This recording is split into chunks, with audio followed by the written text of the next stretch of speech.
Hey, this is Pete A. Turner from the Break It Down Show. Today's guest is Peter Van Buren. Peter and I are friends. We go back over 10 years. We worked in Iraq together and working in the same unit and supporting one another and the unit with the information that we gathered from the field. Now, Peter's book is called We Meant Well, which is a great laydown on what he saw working for the State Department as all of the failures in Iraq started to mount up. He tells a candid, honest tale, which is sort of what he does today. Today, he's a commentary.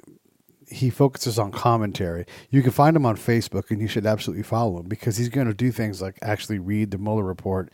And even before it comes out, he took a look at what was coming out and saying there's no collusion with Russia, and it's not going to be there. And so here's what's going to happen from the left, 1, 2, 3, and he lays out what happens, and sure enough, it happens that way. But he's also critical of the right, and you'll hear him talk about his criticism of President Obama, President Bush, etc. So don't think that he's trying to sell one side over the other. What he's trying to sell is critical thought and how we all can approach these problems and look at them rationally without party. And gosh, I appreciate that. I don't want to have party clouding the very hard decisions we have to already make. So maybe you will or maybe you won't enjoy the episode, but you should listen, especially if you get pissed off, because I promise we're going to give you that. We also talk about the candidates. We talk about draft dodging and putting that into real context because honestly, we've got to evolve that conversation. So I think you'll enjoy this conversation with Peter Van Buren and myself. As always, thank you so much for listening. Look, you guys are my friends. I love talking to you. So reach out and engage with me. If you're out there and you're wondering if I'll talk to you, I will. Hit me up on Twitter. Email me, pete@breakitdownshow.com. Nice and simple. I will respond to you. And tell me what you think. Tell me what you want to hear. Tell me who's out there. I would love to hear from you guys. Thank you again so much. We love making this show, and you guys all make it possible. Thank you. Lions Rock Productions. This is Jay Moore. This is Greg Proops. This is Jordan Harbinger. This is Dexter from The Offspring. This is Nathan This is East. Sebastian Younger. This is Rick Morales. This is Stuart Copeland. This is Mick Gillette. This is Andy Summers. Hey, this is Skunk Baxter. This is Gabby Reese. This is Rob Bell. Hey, this is John Leon Guerrero. Hey, and this is Pete A. Turner. Hi, this is Peter Van Buren, and this is the Break It Down Show. And now, the Break It Down Show with John Leon Guerrero and Pete A. Turner. Yeah, this is awesome. I love having Peter on. So for those that haven't followed in the past, Peter and I worked in the same building, often in the same projects, often would see each other out and about on the battlefield in Iraq. And it's funny how our lives have gone in different directions, yet we still continue to connect. We also both sat within, when we were in the office, within 100 feet of Chelsea Manning as she labored with the burden of what to do with what she was seeing on a day-to-day basis. And I know you and I both, we saw similar things that made us unsettled. So it's always great to get a fellow, and I'm going to call you a warrior because you went out and you did it and you know how hard that stuff is. But it's always interesting to talk to you and get your perspectives. I don't want to call you a town crier, but you're out trying to bring sense to things, right? Yeah. And it's fine to disagree with you, but when you read the Mueller report, when you look at how we accuse politically certain people, but don't hold the same standard to our own political side, you have no problem calling that out. And I really appreciate you doing that. It's something that has put me in a very odd place, Pete, because I came back from my time in Iraq. I was with the U.S. State Department, and I wrote a whistleblower book called We Meant Well, exposing the waste, the fraud, the mismanagement, the just insanity of the so-called reconstruction program that I worked directly with, and you were in and out of. And when I pointed that out, it just seemed to me like the most obvious thing. What I tried to tell people is, I don't know if he even count as a whistleblower, because if anyone had stood next to me, they would have seen the same things. And in fact, thousands of people did know everything I knew. There was nothing secret in that.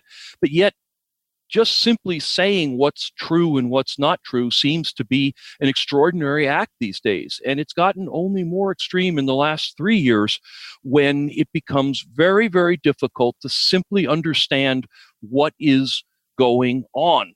The Mueller report is a great example. It's written down. It's all there. You can sit down and read it or have it read aloud to you. And yet there seems to be this amazing, almost black and white disagreement about what those words have to say. And the more you try to read and the more so-called intelligent people or formerly intelligent people whose commentary you follow, the less you seem to understand about what the actual content of that report is. And in those times, simply telling the truth, as someone else has said, becomes a radical act. And I'm proud to claim some credibility there. Yeah, there's a radicalness to this. And we're really bad at assigning someone an agenda and a party, instead of listening to what the rational, practical conversation is. I often have the conversation. Like, I didn't vote for President Trump. I don't care for how he approaches problems. I've always thought he was too erratic to be a president. And I think he will eventually go down. And I can name all the presidents and I can say something significant about their policies. I think he will go down as the president with the most unforced errors. He continually hits the ball on the net on purpose, but we can't just be this derangement, So I asked my friends who are very anti-Trump, like, what's one thing he's done? Nothing. Well, then who's deranged?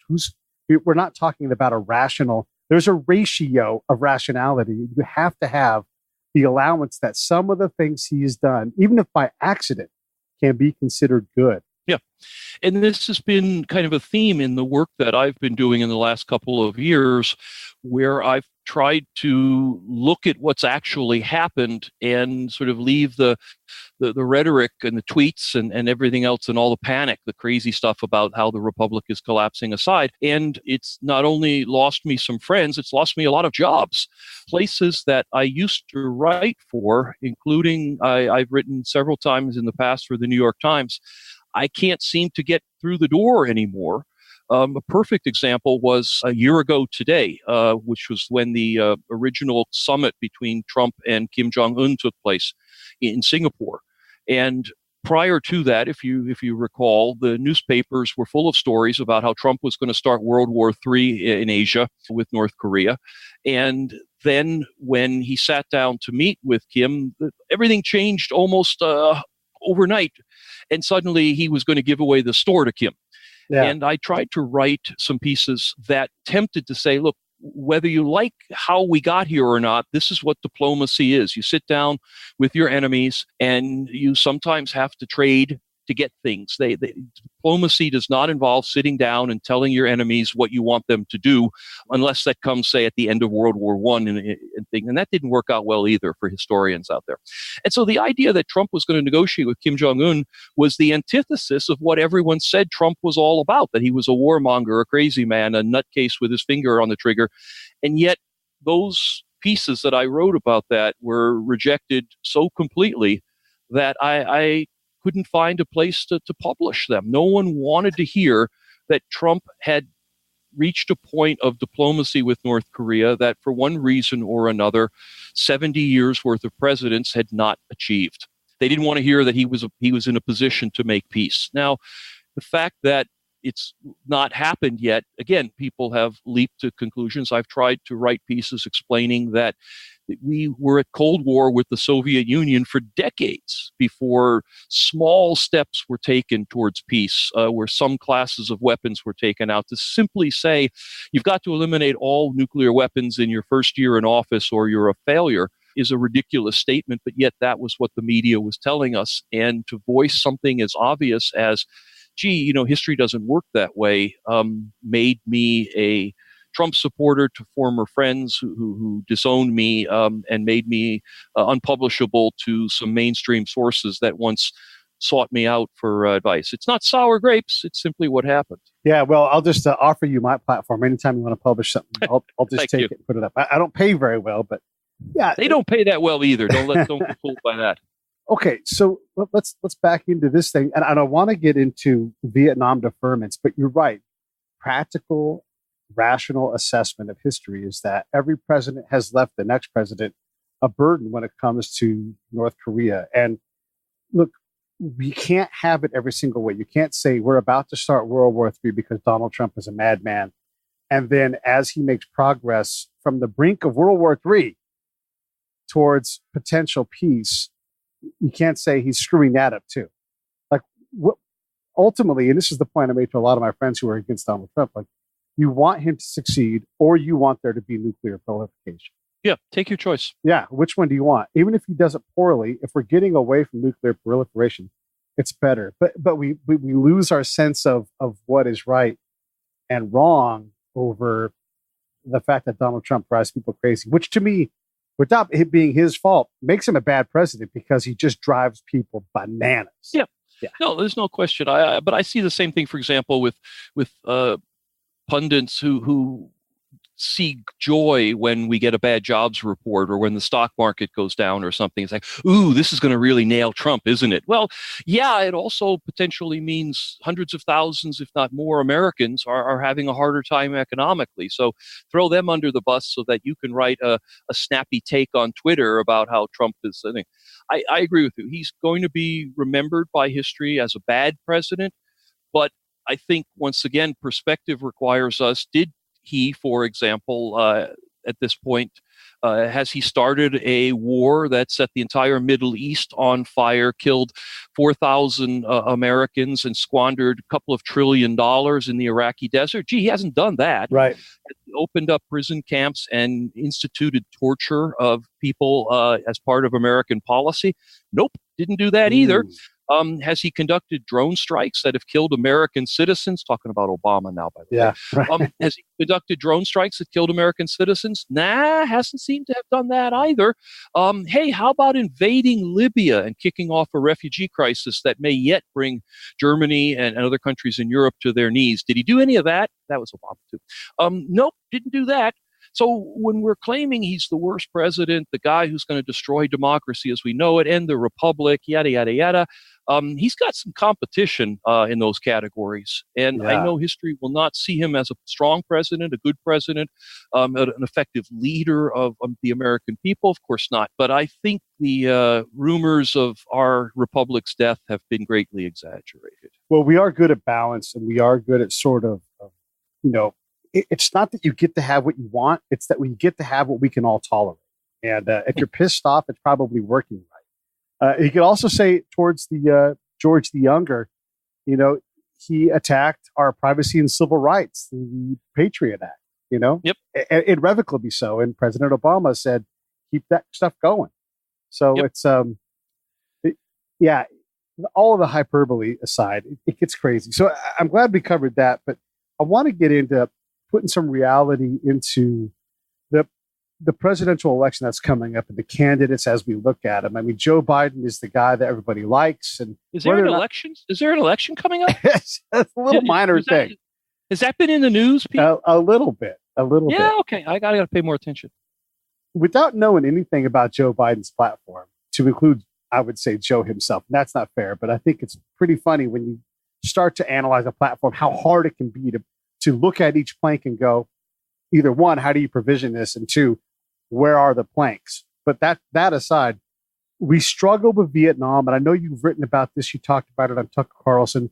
Can you give us kind of your primer on Vietnam deferments and the draft and how we need to see this, since apparently we refuse to understand and remember how history works and then contextualize and pass it on to this time? Yeah, absolutely. I was 15 years old when Saigon fell. And while at 15, the draft in place at that time may seem very distant, in fact, it was very much a part of my life. The United States was drafting people to fight the Vietnam War and to populate the military. And at 15, I understood there was a decision ahead of me. And the majority of my friends who had brothers or sisters who were older had these conversations around the dinner table. What should we do? And all of us in the small town that I grew up in Ohio, all of us saw soldiers, saw high school seniors go off. Some of them didn't come back from Vietnam. Some of them came back changed.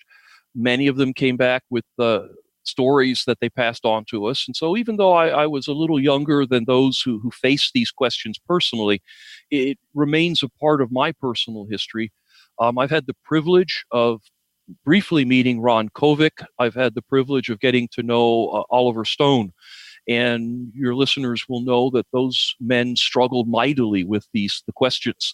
Some of the greatest literature of that period of time, books like The Things They Carried, came out of the question of what should I do about the draft? What should I do about going to Vietnam? If anyone has had the chance to see Bruce Springsteen's one-man performance on Broadway or when it was on Netflix, he makes a centerpiece out of his decision to avoid the draft. He wasn't a rich person, obviously, at that time, but he went on a 3-day bender, messed his health up to the point where he purposely failed his Army physical, and continues to ask himself the question of what was the right thing to do.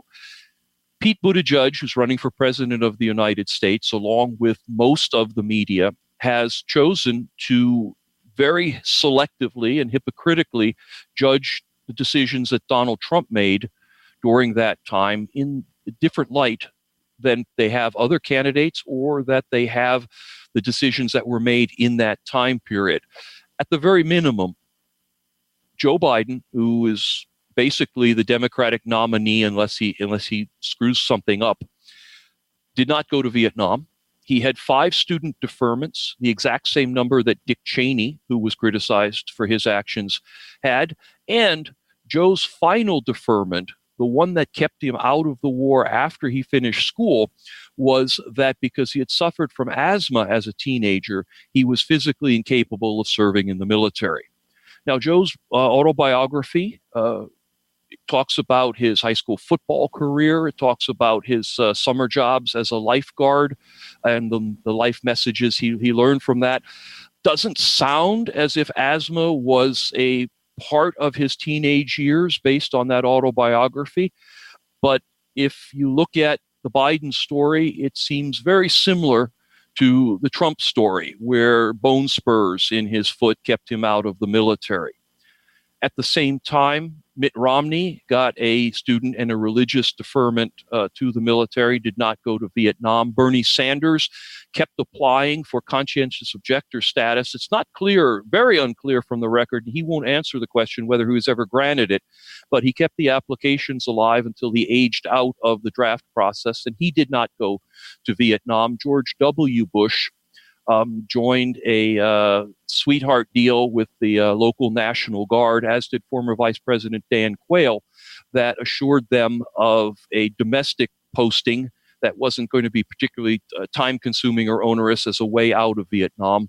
And famously, Bill Clinton pulled every trick in the book to avoid going to Vietnam, including at one point having a sympathetic ROTC officer falsely register him for a local ROTC unit long enough that Bill could arrange his scholarship to England and ride out his draft eligibility overseas at Oxford University, allegedly including a visit to the American Embassy in London, where he tried to or asked about renouncing his American citizenship.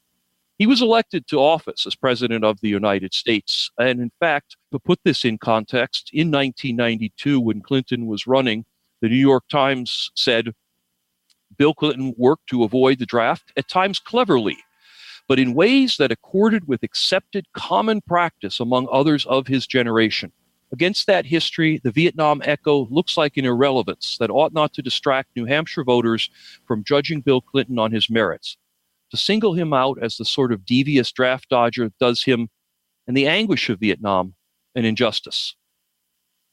It is literally impossible to imagine the New York Times saying those exact words about Donald Trump, and it is literally impossible to imagine the New York Times running investigative stories about Joe Biden's asthma, whether it was real or not, the way they have about Donald Trump. The selectiveness, the hypocrisy, and the idea that we have ignored the national mood that those men made those decisions within is shameful to me as an American. It's annoying as hell to me as someone who was walking towards those lines and those decisions himself, and certainly shameful to those who, in good faith, made tough decisions, either to serve or not to serve, and either to find an excuse, a bone spur or asthma, to go to jail, as over 3,000 Americans did, or to simply go to Vietnam and lose their lives, lose their limbs, lose their minds,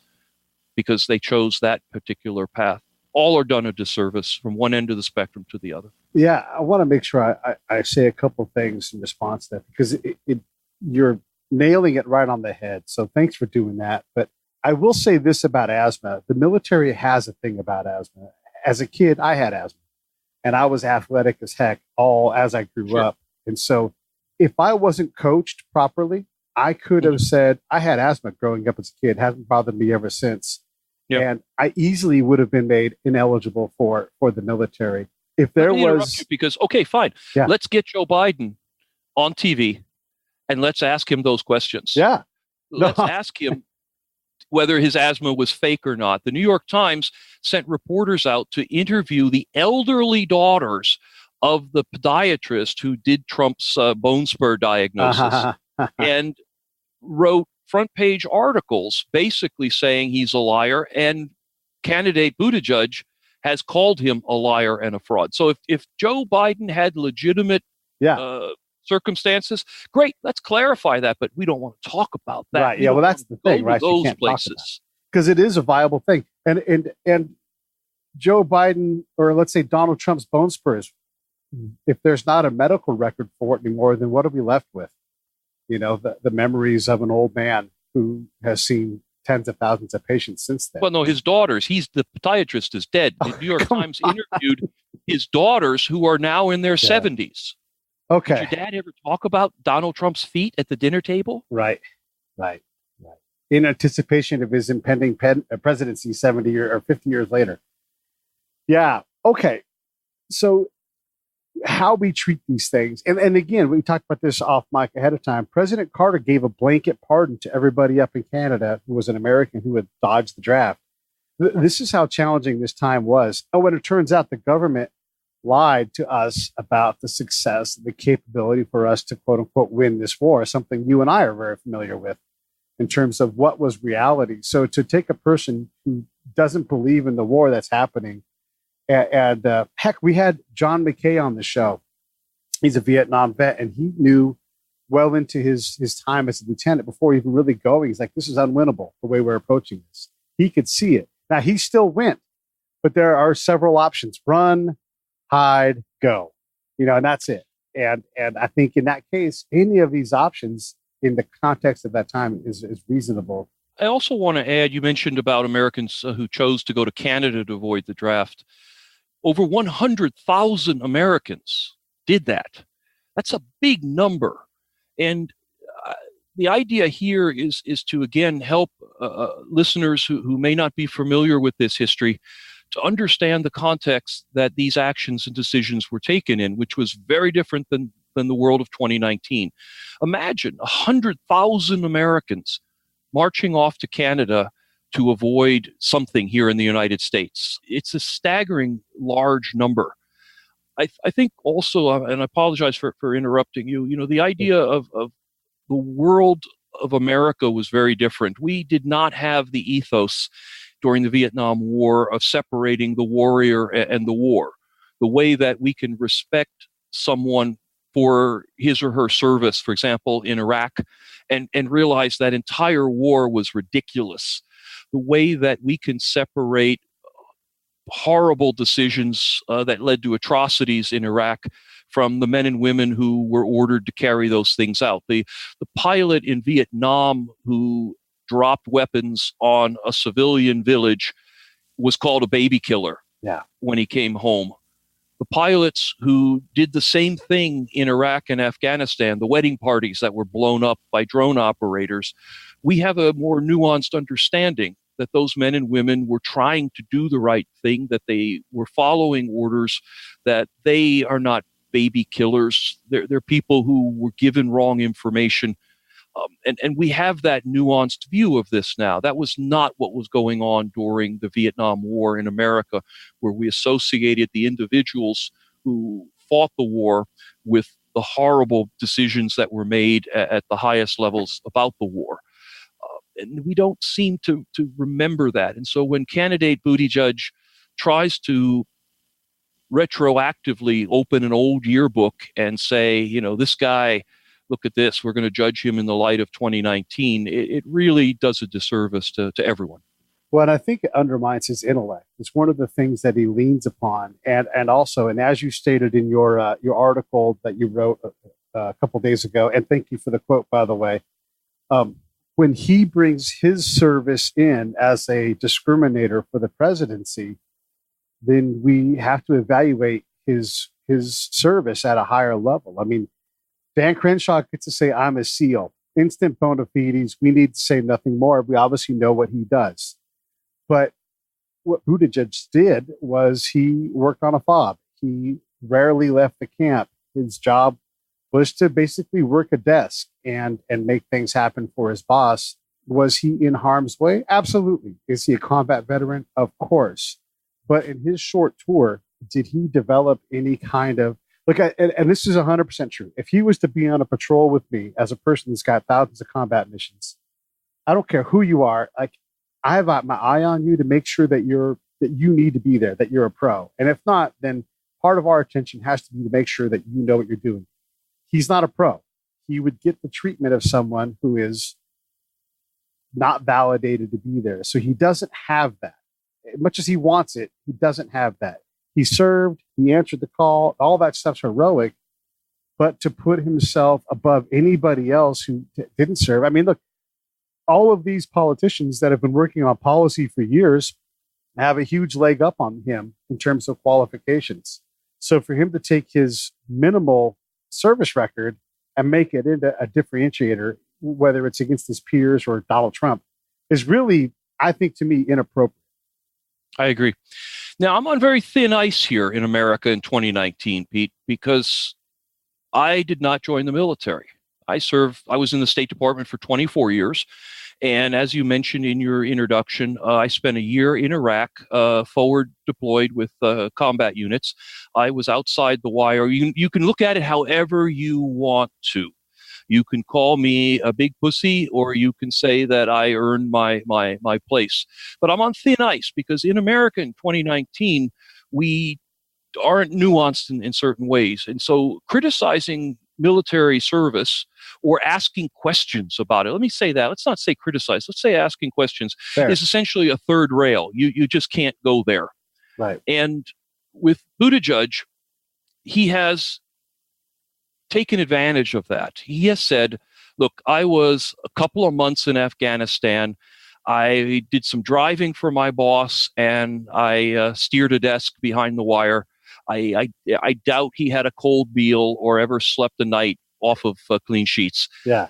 And that in isolation, there's no reason to touch that. There's no reason to criticize that. Right. Good for you. Right. And arguably what he did contributed something to the overall effort, and that's great. It takes a lot of people. Last time I checked, I think it's something like there's 17 people who don't pull triggers behind every trigger puller in the military. Okay. But that's fine. Freeze frame.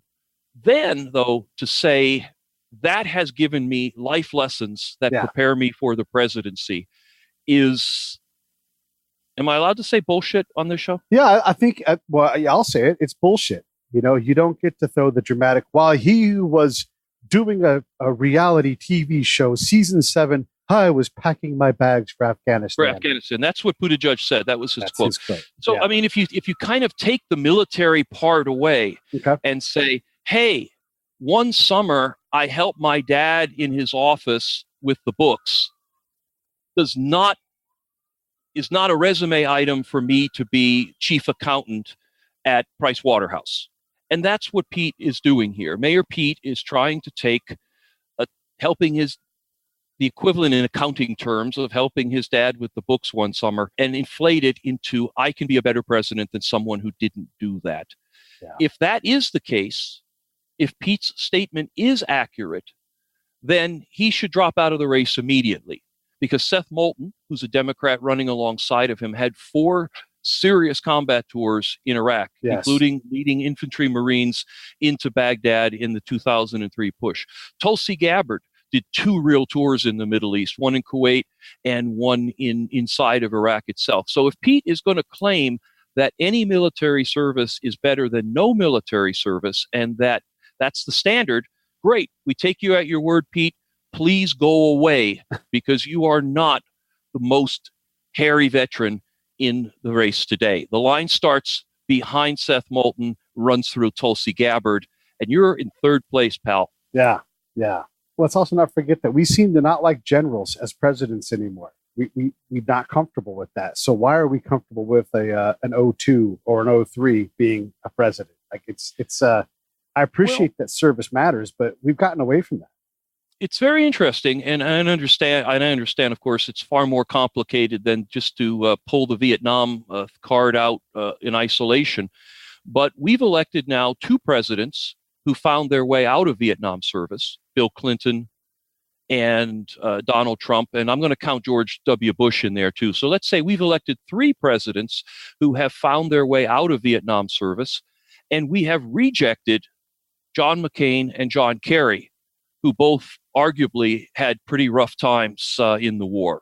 Draw your conclusions as you wish. Like I said, I understand it's more complicated than that, but at the end of the day, when you add it up, the public has its thoughts about what happened in Vietnam, and Pete should really, with all due respect, just shut up about what he's doing.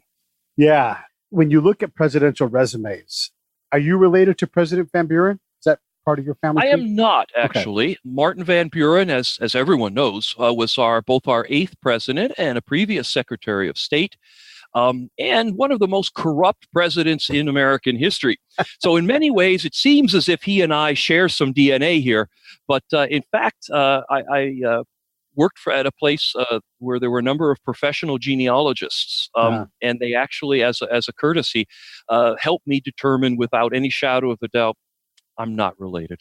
Oh, that's too bad. When we look at presidential resumes, we get really wound up on what is and isn't presidential. And I've tried to figure this out by just asking questions on Facebook.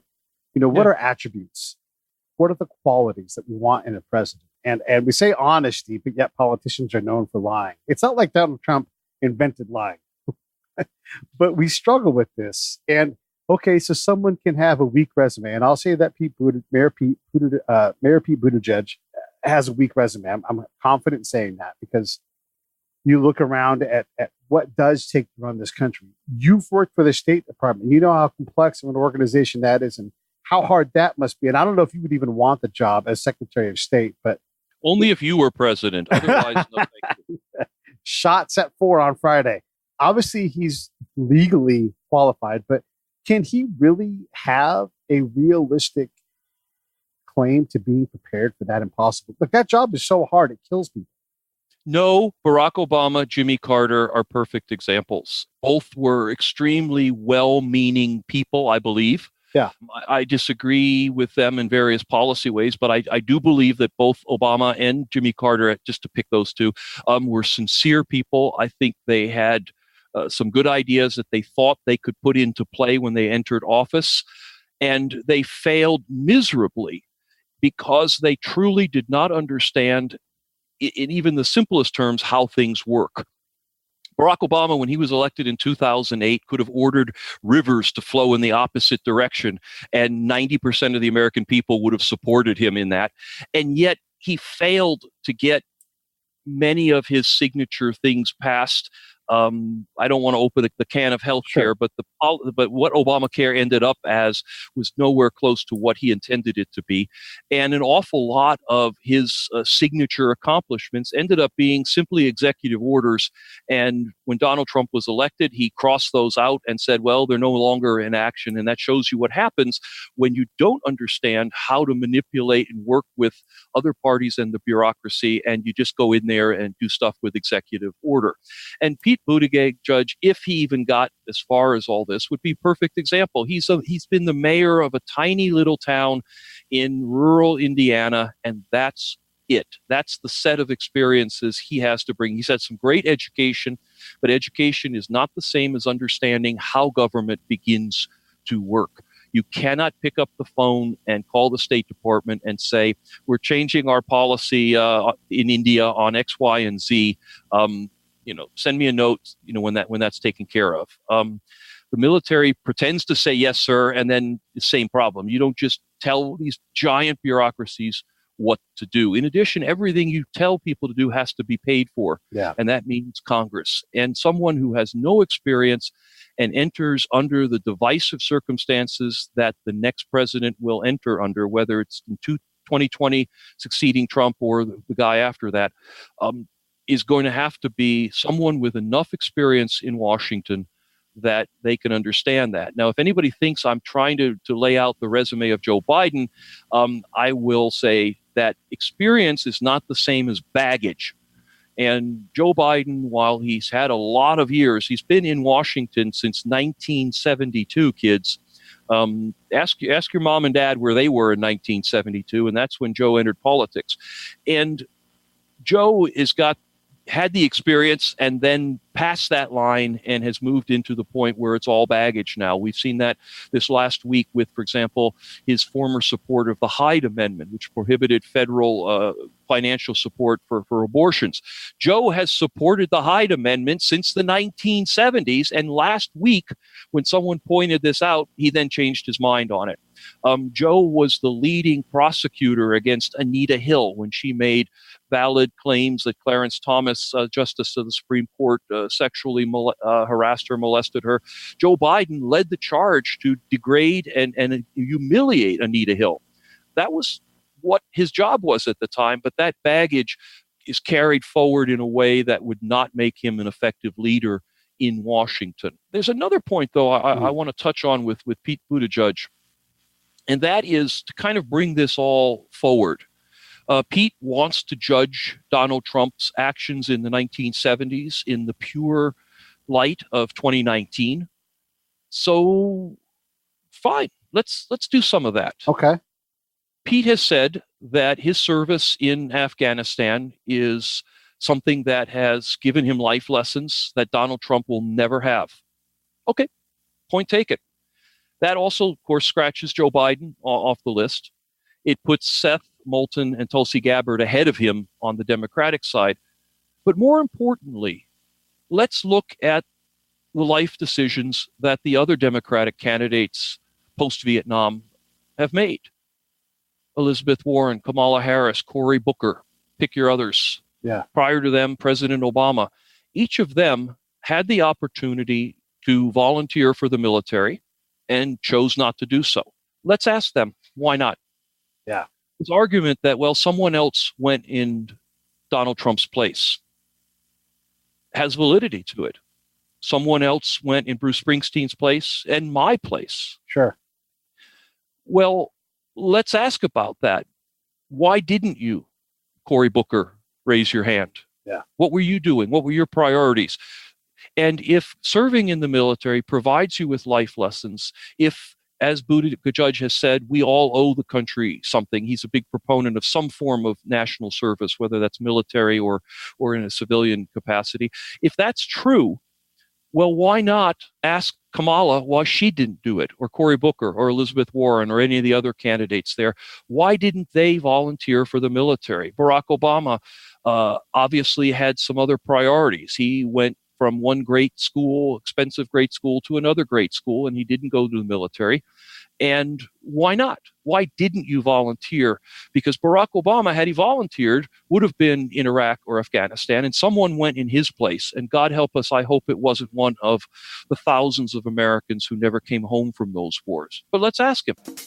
This episode of the Break It Down Show is brought to you by Lions Rock Productions. That's us. We publish, evaluate, and develop podcasts just like this one, consult others to build their own, and create associated content and content marketing strategies. So if you're launching or expanding your social media presence, your business, or your personal brand, or if you just want to take your media presence to the next level, reach out to us on Twitter at Pete A. Turner or at JohnLG69. at the Break It Down Show. There's 1,000 ways to get a hold of us. Now enjoy the show. God help us, I hope it wasn't one of the thousands of Americans who never came home from those wars. But let's ask him. Yeah, it's it's a fair question to ask, and you're right.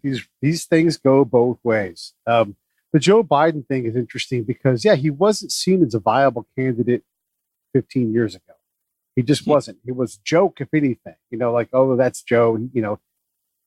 respected as a senator, but not really sought after in terms of being the president of his party.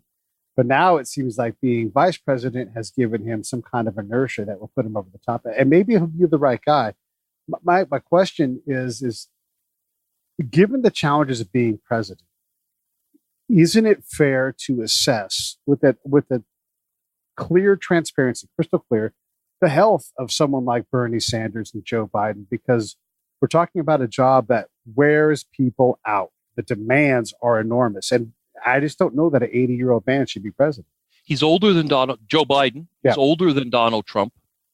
He's had multiple aneurysms, heart conditions. Yeah. He may have asthma.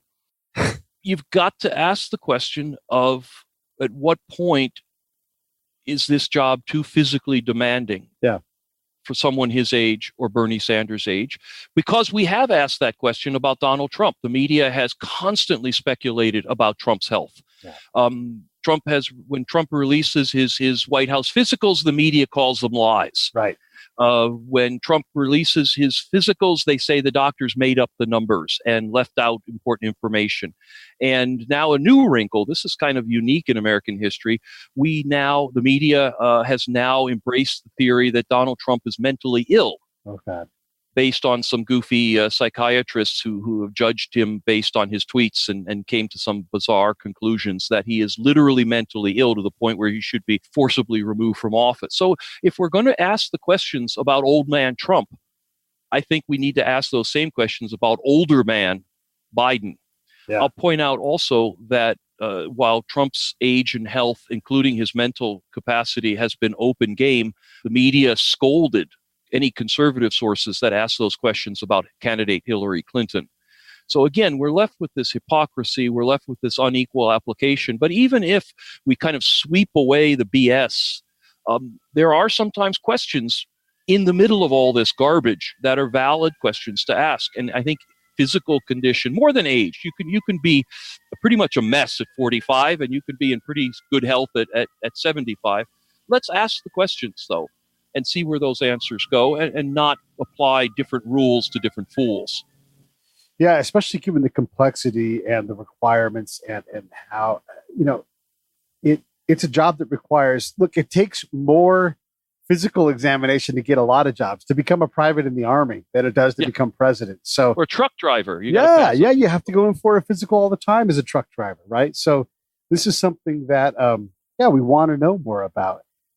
Do any of the Democratic candidates strike you as one of my critiques of Kamala Harris and Cory Booker after their performance during the Kavanaugh hearings is that politics takes precedence. And I just don't think that we need that. I understand they're Democrats. They're going to push a Democrat thing. And the same thing with the Republicans. I'm neither of those groups. But I don't believe that Kamala Harris and Cory Booker like most of us. I think they dislike, if not hate, most of us. Am I wrong in having that assumption based upon their actions that you've seen? No, I agree with you. Candidates like Booker and Harris are, I would characterize them as all appetite. Mm-hmm. They want to be president.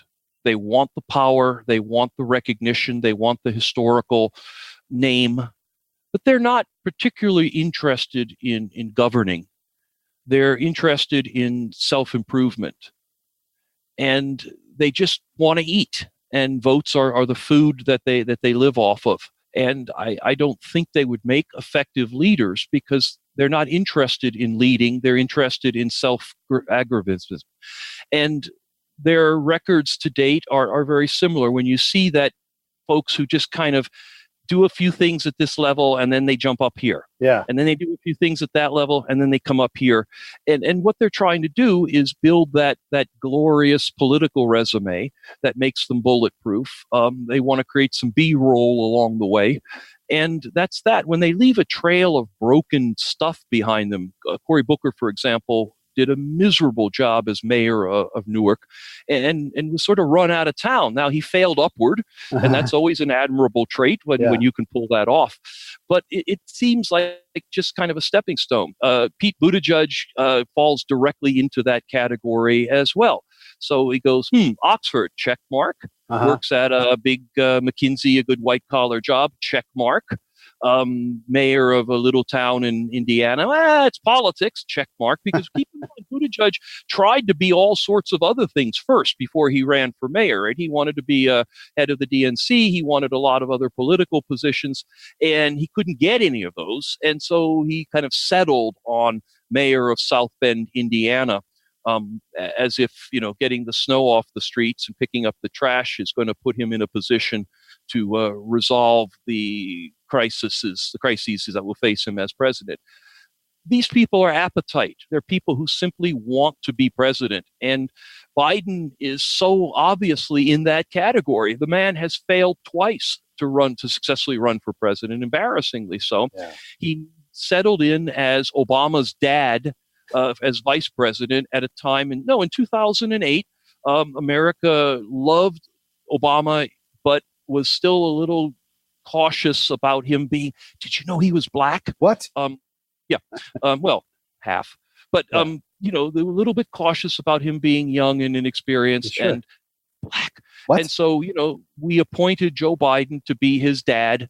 Obama turned out, pretty good, I guess. I mean, he didn't do anything irresponsible. So Joe just kind of faded into this role as court jester. Yeah. I'm sure a lot of your readers remember the ongoing series in The Onion, where they would make jokes about Joe Biden smoking weed and washing his Trans Am in the White House driveway and picking up chicks and stuff like that. And Joe became the court jester.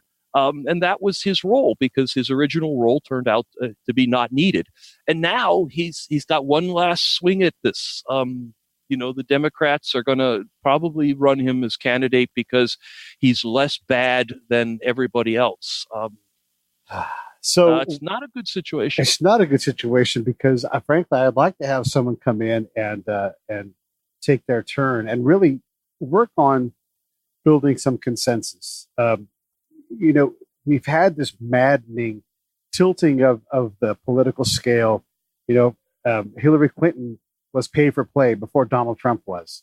It's like we all forget that. We talk about the Mueller report, but we forget that she had an FBI investigation active for multiple felonies while she was running for president, which is, if you care about the country, that is an inappropriate position to put your party in and the nation into. It's kind of a first. Yeah, and it shocks me. Now, how can anybody in the Democratic Party think that is the way to go?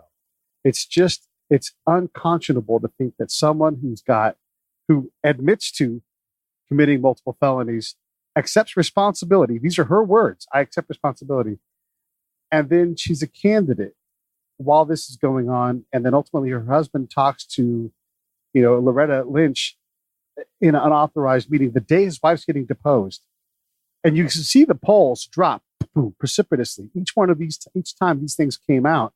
And then it's Russia's fault that Donald Trump became president. I play this game with a friend of mine where we hope we live long enough to know. It's like when you read a history book, right? You read about the Civil War in America. We sort of know everything, right? We've got all the documents and everybody's written their memoirs. And so you sort of have a pretty good idea what was going on. And even World War II, I mean, there's the secrets have mostly come out and who said what and everything. And my friend and I played this game where we hope we live long enough that someone will tell us what was really said on the tarmac between Clinton and Loretta Lynch, or what really went on in the negotiations between Hillary and the FBI to get her off the hook for her emails and things like that. So, I mean, the idea would be history needs 40, 50 years to wash these things through. So I'm kind of sad that I'm not going to probably live long enough to know those answers. Have you ever been read on to TS-SCI in your career? I'm sorry, say that again? Have you ever been read on to TS-SCI access? I had that clearance briefly, yes. Did you ever get read on to a program, though, where you could actually access something in the compartmentalized program? Yeah. We may have used different nomenclature in the State Department, but the answer, I believe, is yes. Okay, so that when you walk into a SCIF, a specific, in our role in Iraq where we may have had TS clearances, but we weren't even authorized access to that part of the building. Right. Right. And that this is just for the audience, that whole network, that process is top secret. It's a closed network. Right. If the stuff leaves that network, someone has committed a crime. Yes. print off a copy, which you can do. You can print off a piece of paper that has got top secret on it, and you give it to someone else who doesn't have access. You have committed a crime, a felony. Yes. There's no way it can be on anybody's home server. It's just no way. It's impossible. Someone has purposely done that. Yes. And I want to clarify that it's not necessarily the piece of paper. It's the information. Yeah, it's the information there. So this is where there was a sub-argument made that most or none or whatever of the stuff on Hillary's server was marked classified. And that sort of in some way absolved her of something. Right. I want to emphasize that it's the information itself, not the piece of paper, not the document. If the document says X, Y, and Z is happening in Russia, that piece of information is what's classified, whether it says top secret on the top of the paper or not. And if I hand an unauthorized user that information, or I whisper it in his ear, I'm committing essentially the same crime. Right. And so in Clinton's case, what was done in many instances was the designations for that this information is classified at this level were stripped off of documents, or they were excerpted out. People retyped stuff from a secret document into an open email. Yeah. And there was nothing to indicate that information was classified. And that supposedly meant that it was something, I don't know. It's the same thing. Yeah, which is still a crime, the transposing of that information. And then when you receive something, and this is all in the briefing that everybody gets. It says, like basically things have to be classified. And if you see something, you go, I wonder why this isn't classified. You are bound by law to go to the person who handles classification and say, can this be out? This seems like this should be classified. Like, you're required, because mistakes happen. It's acts of omission or commission. There's no way out of it. This was what was so frustrating to so many people who actually understood this system. And by so many people, I'm literally talking about millions of government employees, military and civilian, who work with classified information on a daily basis and understand that these are very simple rules. If it's not a machine or facility that is specifically designated to handle that level of classified information, then it doesn't leave that machine or facility. And if the person in front of you is not specifically authorized to receive that level of information, then you don't tell him or her that information. This is very simple. This is not complicated. And the idea that anything moved through a private email server, through an unclassified network, is so blatantly, obviously a violation of law, regulation, common sense, and a danger to the country itself. We all know overclassification is a problem, but some of the stuff that's classified is properly classified. It should be a secret. And if you, for your own convenience, move that information through an unclassified means, then you've done something really wrong. And if it doesn't rise to the level of a crime, it rises to the level of saying, why would we possibly want someone that freaking stupid to be president of the United States? Yeah, it's and again, for the audience's sake to understand, when you go into a secure facility and there's classified information on walls, maps, locations of units, and Peter's going to come in, even if he has a clearance and doesn't need to know what's going on those walls, they stop everything in the office. They cover the walls. They'll have cloths or some kind of blocking device to cover that. People will turn their screens off, clear their desks so that Peter can come in. He's got permission to come in the building because of his access, but doesn't need to know what's going on. That is how seriously they take this stuff, especially at TS-SCI level. When you move TS-SCI, there's a whole protocol. There's a whole section of the rule book on what it takes to physically move a hard drive, a piece of paper, anything with classified information on it. It's impossible. And it just drives me crazy when people are like, well, what about the emails? Like, it's in any way not 100% illegal what she did. It just drives me nuts. It was so obviously wrong. And again, it was this was not a gray area. This was not anything ambiguous. And to watch how it was twisted and manipulated, how the FBI decided to essentially say, hey, no blood, no foul, remains it's like the giant hemorrhoid of my political thinking that is just all past and now has basically degenerated into this myth that the election was stolen from her in some means by this process. Ultimately, my ultimate thing was I couldn't, in good conscience, to all of my friends, because I've been one of these guys whose name is protected by a top secret document. I couldn't, in good conscience, vote and put them any more in jeopardy than they already are. I just couldn't do it. So I didn't vote for either of them, but I was prepared to vote for Hillary Clinton as the better option between the two. Not a good option, just the better. But ultimately, my conscience, you have to put your conscience. I couldn't do it. But let me ask you this. So now we take that and we go against this the Mueller report. We had a guest on recently who read the Mueller report and read it completely differently than you. And I'm not saying he's wrong, but when we think clearly these things happened, you've read the Mueller report, and from what I understand from what you've said, there isn't clearly any Russian involvement specifically with Donald Trump, like with his knowledge. Yeah. The only thing we possibly have is obstruction, and that kind of falls apart when the first part is untrue. Can you talk a little bit about that? Sure. As an assignment for the American Conservative, where I write regularly, I was tasked to read the entire report, and I did. I read it cover to cover. I also read lots of excerpts, summaries, things like that. I feel comfortable saying that I know what's in the report. Number one. Number two, it is a report. It's a 440 some page document, and it is intended it's in 2 volumes. First volume deals with Russia and whether Trump was connected, and the second one deals with the obstruction question.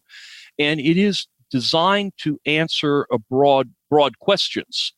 First volume is designed to answer the question of, did the Trump campaign work with the Russians, and we'll define those words in a moment, in some nefarious way. The second part is designed to answer the question of, did Donald Trump obstruct justice?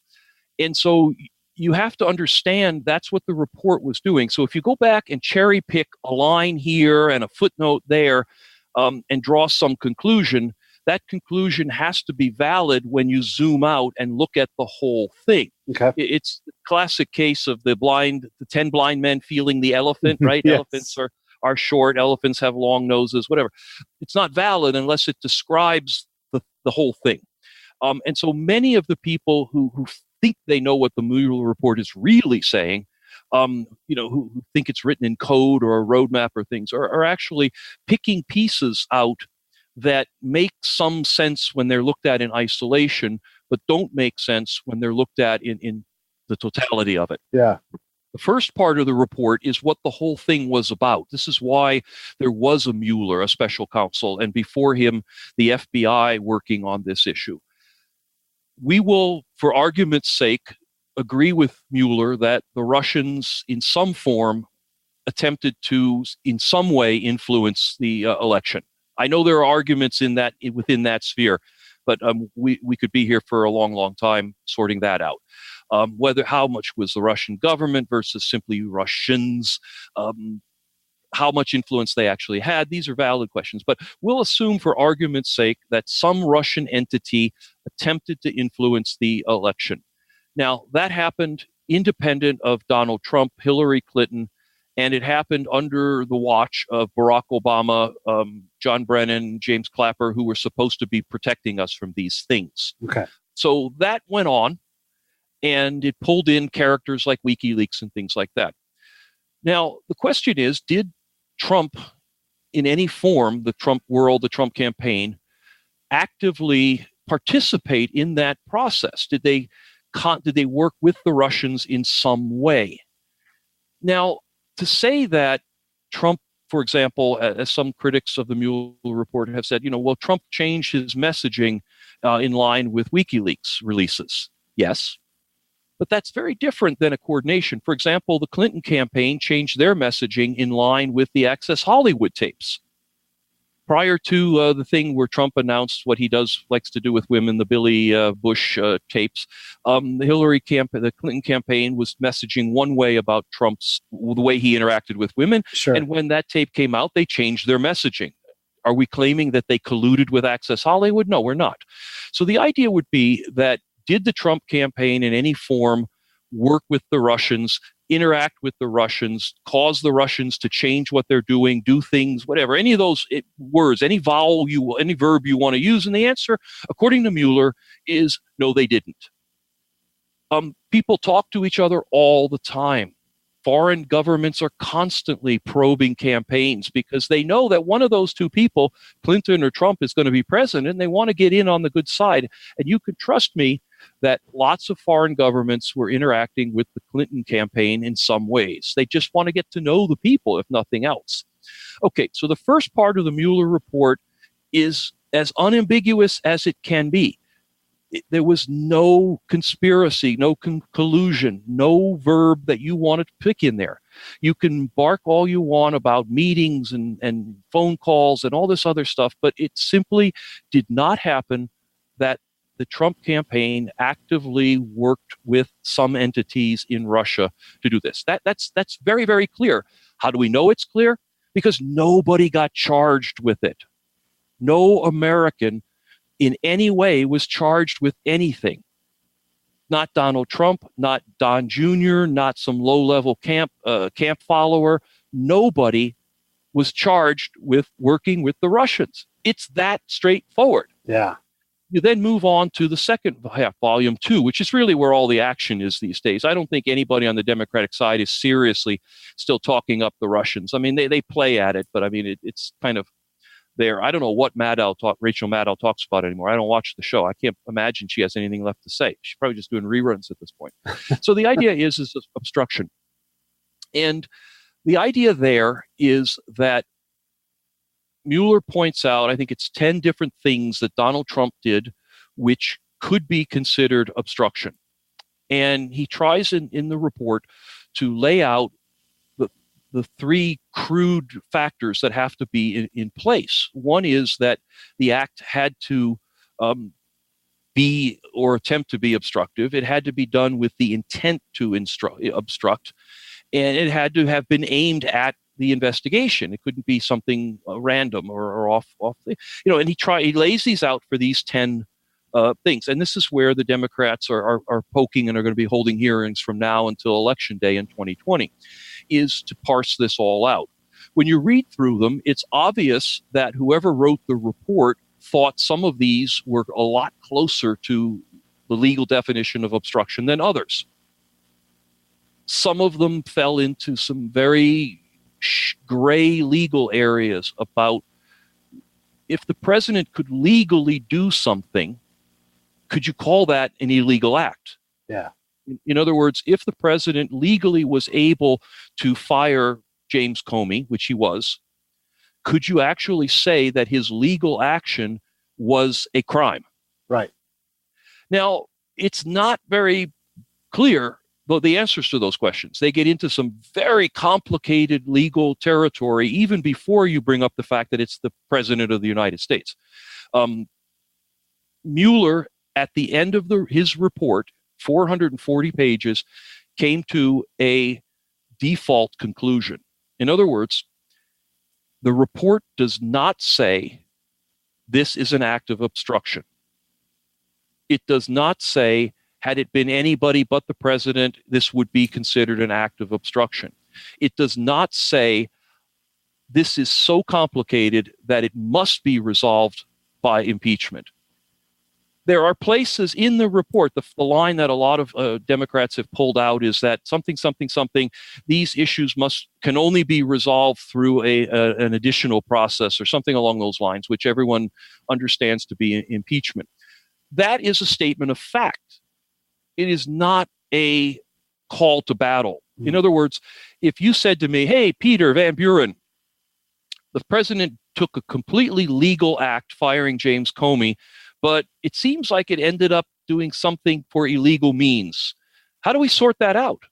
The answer is the only way that can be judged is via impeachment. There is no other platform that allows that to be judged. So I'm giving you a factual answer to a factual question. I'm not saying, and please start the impeachment right away. Yeah. So they've gone to all these things where they're down to the point where the Democrats are reading this report like it's the Dead Sea Scrolls or it's something that Dan Brown wrote. Where if you take the first letter from each paragraph and play it backwards, it's Hey Jude. And so the idea is that at the end of this all, Mueller was perfectly free to say, and therefore this must be resolved by the House. Or therefore, I would have prosecuted had it not been the president. Or therefore, in order for this to go forward, we must first resolve the question about whether the president of the United States can be indicted. There's all sorts of things he could have said. He wasn't a hostage. He wasn't chained to the wall in Bill Barr's basement, communicating by blinking his eyes at us. Right. He was perfectly able to say what he needed to say in this report and conclude what he wanted, how he wanted to conclude it. And the way he did conclude it is with no indictments, no roadmap, no calls to action, no final section saying, here's what happens next. He simply laid out the evidence that he uncovered in the course of his 2-year investigation that showed clearly there was no canoodling between the Russians and Trump, and gathered this information about obstruction to the point where he chose not to indict, prosecute, recommend, suggest, or anything else. In the world of prosecutors, it is a binary world. You either prosecute or you don't. Pete Turner is found on the street in possession of a whole pile of 20 bottles of liquor. The store on the corner says some guy who looks like you just ran in and grabbed 20 bottles of liquor. The prosecutor, the police and the prosecutor gather facts, and at the end of that, they either prosecute you for robbery or they don't. Yeah. You either go to court or you go home. And if you go home, that's it. Have a drink on me.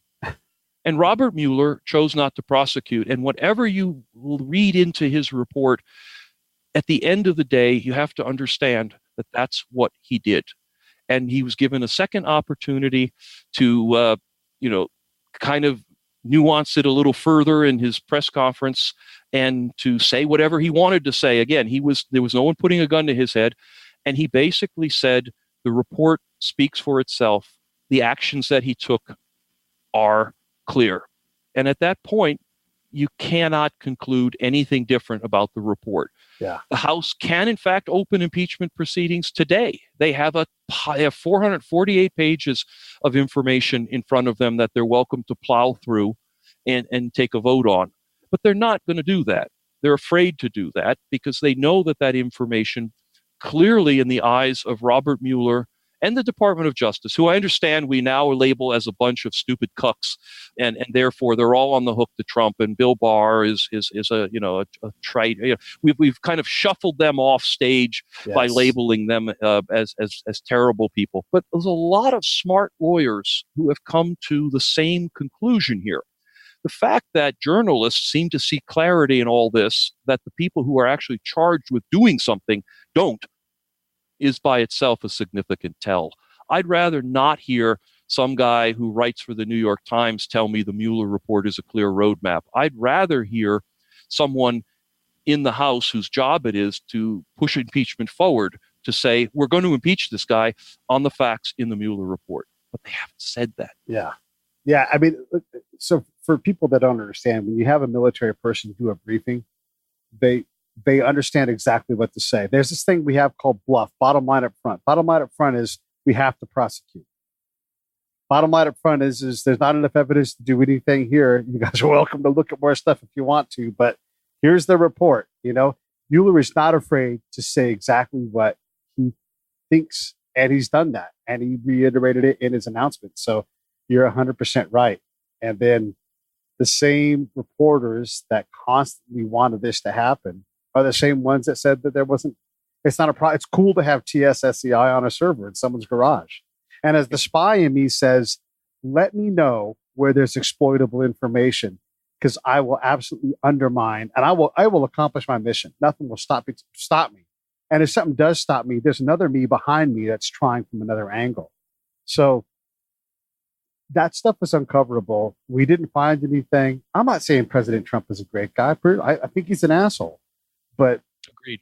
But to draw this thing out, it only undermines the nation and the Democratic Party's ability to focus where the attention ought to be. If you cannot beat Donald Trump in a straight up election, then why are you going to run the country? Get serious about this. Gather people, quit trying to divide everybody, quit doing the party first, and go after, because the bottom line is this: you're going to have to run against a president that's going to say, I delivered on promises. You can disagree with him, but he's going to say it. He's going to point the numbers on the wall, and he's going to be right to tens of millions of people, regardless of what we do. So if we're going to be serious about this, it cannot, at some point, we have to take this seriously and stop throwing Hail Marys. Yep. And stop embarrassing ourselves by believing that the President of the United States is a actively run agent of the Russian intelligence services. That's an embarrassment to everyone in America. It's a shameful thing that we're actually claiming it. It harkens back to the McCarthy era, where simply accusing someone of being a communist was enough to destroy them and their careers. We lost so many good people in government through that process.